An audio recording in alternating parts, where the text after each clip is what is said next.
ஆஸ்திரியால வீட்ல பாத்ரூம்குள்ள போகும்போது லைட்டு போயிருச்சு. சரி என்ன பண்ணலான்னு பார்த்தா, நம்ம ஊர் மாதிரி சின்ன சின்ன எலக்ட்ரிக்கல் கடைலாம் இங்க கிடையாது போல. இந்த மாதிரி லைட்லாம் ஓபிஐ அப்படின்னு ஒரு கடையில தான் கிடைக்கும்னு கூகுள்ல போட்டிருந்துச்சு. சரி ஆஃபீஸ் விட்டு ஒரு நாள் வரும்போது இந்த கடையில போய் வாங்கிட்டு வருவேன்னு போனேன். ஏன்டா ஒரு லைட்டு கடையில என்னெல்லாமோ வச்சிருக்கீங்க அப்படின்ற மாதிரி இருந்துச்சு. அது என்ன கடைக்குள்ளலாம் விஎல்சி மீடியா பிளேயர்லாம் வச்சிருக்காங்க. ஓ இது டாய் செட்டா?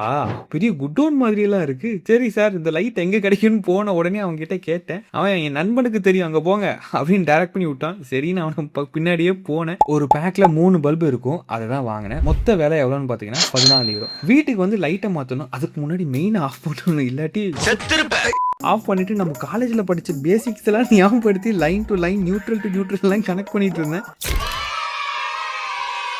புது பல்பு கூட வாங்கிடலாம் போல. ஆனா இதை டிஸ்போஸ் பண்றது ரொம்ப கஷ்டமா இருக்கீங்க. எங்க டிஸ்போஸ் பண்றதுன்னே தெரியலையே. உங்களுக்கு தெரிஞ்ச கமெண்ட்ல சொல்லுங்க. ஆஸ்திரியா வாழ்க்கைக்கு சப்ஸ்கிரைப்.